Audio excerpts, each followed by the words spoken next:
Capital District Key Club. My name is Evan and I work full-time for Thirst Project, and we are working together with the Capital District along with districts all around the world this year. We are Key Club's newest service partner here at Thirst Project, and so I want to tell you a little bit about who I am, who Thirst Project is. I'm here in our home offices in Los Angeles. Thirst Project is the world's largest youth water organization. We exist to build freshwater wells in developing countries through the education and activation of students. Right now, 663 million people do not have access to safe, clean drinking water around the world. It's arguably the greatest crisis that our world faces today. And 663 million, it seems like a big number because it is a big number, but it's not just a big number. That means every single day, millions of women and children walk miles to fetch water. It takes women and children about 6 to 8 hours a day to fetch water. That's time that children should be spending at school getting an education, and women should be spending at a job financially providing for their families. And I could go all day just talking about waterborne illnesses. Diarrhea and dysentery alone kill more children every single year than AIDS, malaria, and world violence combined. If we gave everybody in the world clean water, we would cut global disease by upwards of 88%. So water affects every aspect of life. You can't have food security without water security. You can't advance in terms of health or sanitation without first having a safe water source to drink out of and wash with. You can't advance economically because, again, like we talked about, if women and children are still walking miles a day to fetch water, women can't go and provide for their families.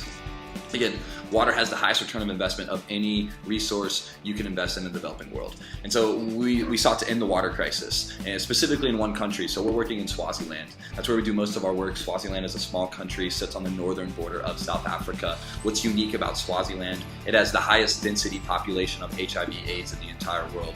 And if you have AIDS and you drink dirty water, drinking dirty water will actually kill you faster than the AIDS itself. And so in order to help combat that epidemic, we chose Swaziland to work in and do most of our projects.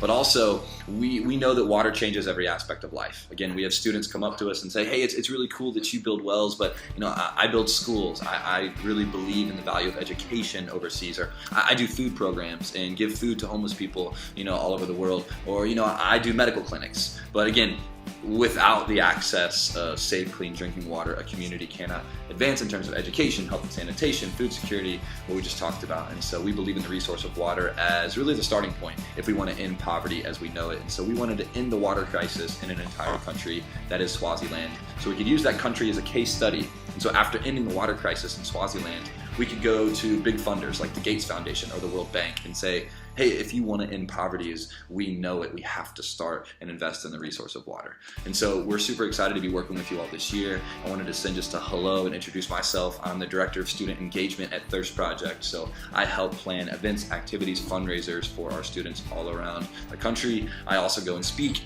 at different conferences and assemblies all around the country about our work and leadership and who we are and what we do. So as you get ready to embark on a new service year, I want to challenge you and really ask the question, man, it would be easy for us as a group of people to ignore the water crisis. It's something that most of us have probably never seen or been affected by living in the United States, but I think it would be naive and short-sighted of us as people who care about other people to not help end a crisis that we know the solution to. Water is not like cancer in that it's a big issue, but we don't know how to solve the issue. Water and its crisis is completely preventable because we know the solution to the water crisis. We build freshwater wells in developing countries. That is our solution, and so we're asking Key Club, and specifically the Capital District and your division, to come alongside Thirst Project. We travel the country, we speak to schools completely free, we come in, we give a high energy 40 to 45 minute presentation about the water crisis. I know we'll be in your area next semester in the spring, and we'd love to come and visit all of your schools to talk about the water crisis. We're also doing a campaign in January called Thirsty 30, which I want to challenge every single one of you to participate in. If you have things going on in January, it doesn't have to be January, but I would challenge you at some point for 30 days we're running a campaign. We'll send you more information as it comes by for Thirsty 30, where we can get every single one of your Key Club members involved to help us end the water crisis. It's going to be super exciting with a really strong voice behind the campaign. I want to leave you as leaders with something that I just experienced not too long ago when I was in Swaziland. I was sitting down with elders and the chiefs of the community and the head of school, and there was an older guy. He had to have been in his 70s or 80s, and typically people don't live past 50, 55 in Swaziland. So he was a really old guy, part of the community in Swaziland that we were at, Makagweni, for a really long time. And he sat down and we started to talk, and we started to talk about the project that we were getting ready to build in his community, and he looked at me and our staff that was with us in Swaziland, and he said, I could die today knowing that I've met the people who are bringing this community safe, clean drinking water.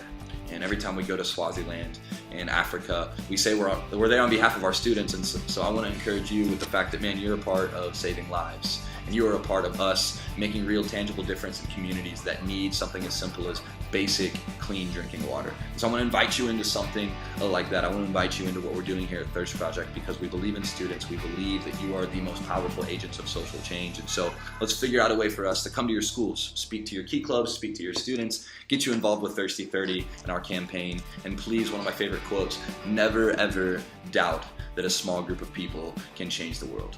Indeed, it is the only thing that ever has.